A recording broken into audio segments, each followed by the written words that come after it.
औज़ुबिल्लाहिमिनश्शैतानिर्रजीम बिस्मिल्लाहिर्रहमानिर्रहीम अस्सलामुअलैकुम वरहमतुल्लाहि वबरकातुहू। Dear students of class 8, I Abdur Shidwani welcomes you in today's topic, which is manures and fertilizers, difference between manures and fertilizers।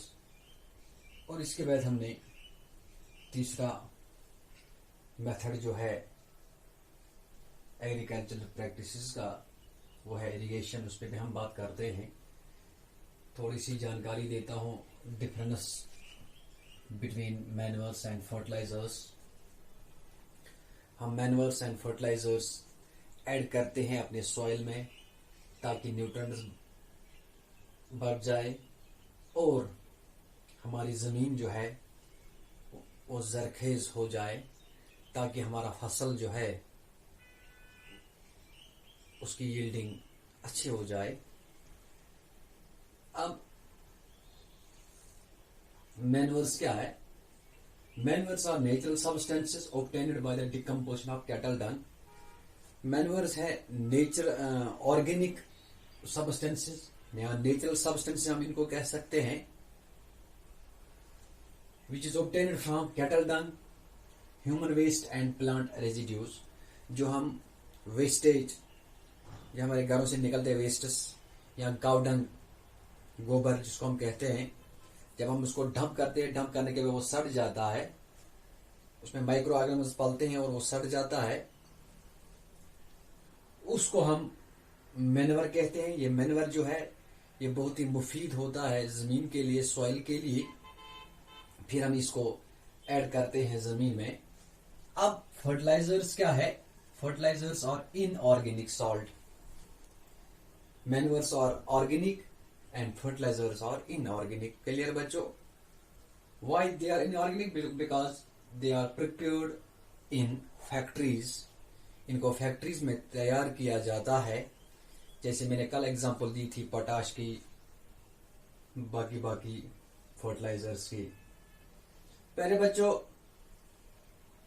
these manures can be prepared in fields, but fertilizers can be prepared in factories। Clear बच्चों? ये भी clear. Provide lot of humus to soil. ये soil को humus provide करता है। Humus क्या है? जब ये वेस्टेज डिकम्पोज हो जाता है तो decomposed wastage is called humus. Clear? It does not provide humus to soil। अब ह्यूमस प्रोवाइड होने से जब हम ह्यूमस अप्लाई करते हैं, ये मैन्योर अप्लाई करते हैं सॉइल के साथ, जब इसको मिलाते हैं मैन्योर्स को, तो ये सॉइल में आयरेशन पावर बढ़ाता है मैन्योर्स। बट जो ये फर्टिलाइजर्स है does not provide humus to soil। लेकिन ये मैन्योर जो है they are less rich in plant nutrient. जो प्लांट के लिए जो प्लांट न्यूट्रेंट्स होते हैं, जो प्लांट के लिए जरूरी होते हैं न्यूट्रेंट्स, इनमें less rich in plant nutrients, very rich in plant nutrients. ये फर्टिलाइजर जो होता है इसमें जो न्यूट्रेंट्स प्लांट्स को चाहिए वो फर्टिलाइजर्स में ज्यादा होते हैं और मैन्योर्स में कम होते हैं। प्यारे बच्चों, humus is dark material that forms in soil. Humus एक डार्क मटेरियल होता है जो डिकम्पोज, वेस्टेज के डिकम्पोज होने के बाद जो वो डार्क नेचुरल ये डार्क जो वहां बनता है, जैसे वना कशिर पे बुस ये सड़ान पचास बुस वना, दैट इज ह्यूमस। इसको हम कहते हैं डिकम्पोज्ड ओरिजिनल ऑर्गेनिक मैटर। जब ऑर्गेनिक मैटर डिकम्पोज हो जाता है तो वो ह्यूमस बन जाता है। क्लियर बच्चों? अब इन चीजों से, मैन्योर से भी हम फर्टिलिटी बढ़ा सकते हैं जमीन की, और फर्टिलाइजर से भी हम जमीन की फर्टिलिटी बढ़ा सकते हैं, हमारी यील्डिंग अच्छी हो सकती है। लेकिन ज्यादा फर्टिलाइजर इस्तेमाल करने से सॉइल पोल्यूशन भी हो सकता है और वाटर पोल्यूशन भी हो सकता है। ये भी हमने याद रखना है।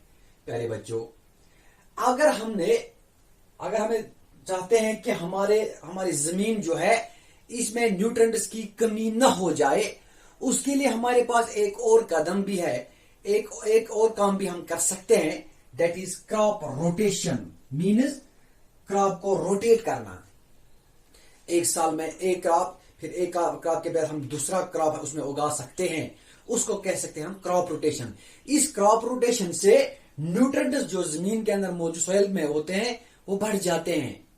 क्लियर बच्चों? वो क्रॉप रोटेशन से भी हम फर्टिलिटी ऑफ सॉइल बढ़ा सकते हैं। क्लियर बच्चों? इसके अलावा दूसरा एक मेथड भी है, क्रॉप फैलो मेथड। मीन्स फैलो मेथड मीन्स जमीन को ऐसे ही छोड़ना। एक साल हमने इसमें फसल उगाया, दूसरे साल उसको ऐसे ही छोड़ना है, खुला छोड़ना है, इसमें कोई फसल नहीं उगाना है, उसको हम कहेंगे फॉलो स्टेप। उससे भी खुला छोड़ना, जमीन को खुला छोड़ना, फसल नहीं उगाना, उससे भी न्यूट्रिएंट्स बराबर हो सकते हैं मिट्टी के अंदर, जमीन के अंदर। प्यारे बच्चों, ये था हमारा तीसरा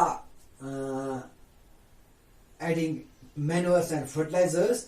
अब चौथा स्टेप जो है that is irrigation.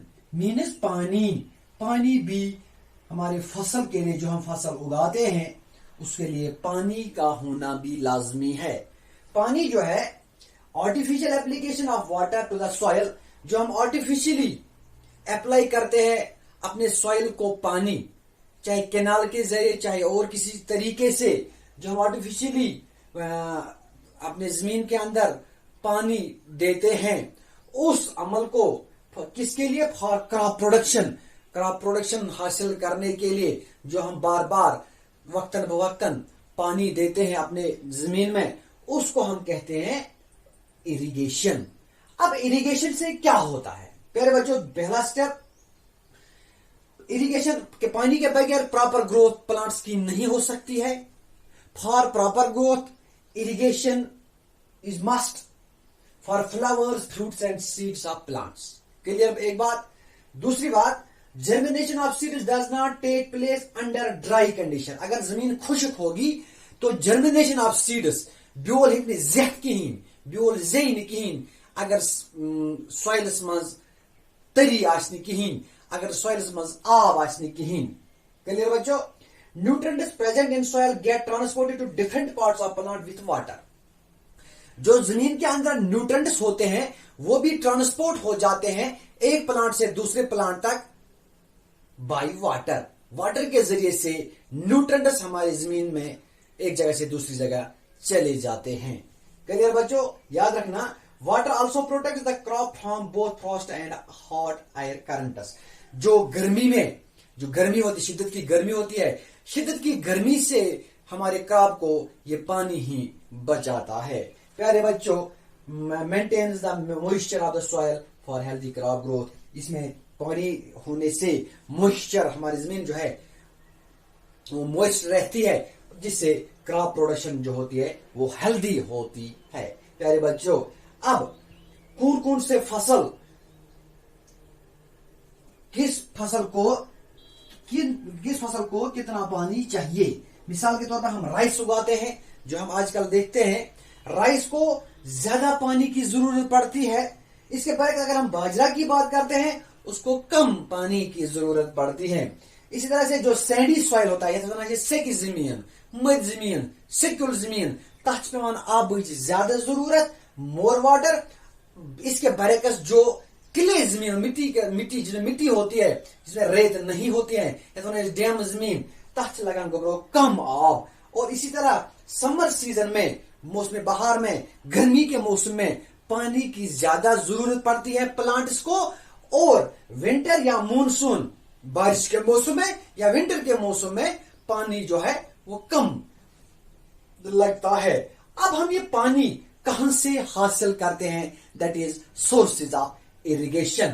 We get water from wells, tube-wells, ponds, lakes, rivers, dams and canals. हम इन जगहों से पानी हासिल करते हैं और बहुत सारे तरीकों से, हैंड पंप्स के जरिए से या बाकी बाकी तरीकों से हम अपने जमीन को सैराब करते हैं, हम अपने जमीन को इरिगेट करते हैं। बच्चों, ये था आज का topic, irrigation and difference between manures and fertilisers. कल हम बात करते हैं प्रोटेक्टिंग फ्रॉम वीड्स। ये छठा 5th स्टेप है, उस पर हम कल बात करते हैं। आज के लिए इतना ही। उम्मीद है आपको ये समझ आया होगा। आपसे इजाजत लेता हूं। आप खुश रहो। बाकी वसलाम।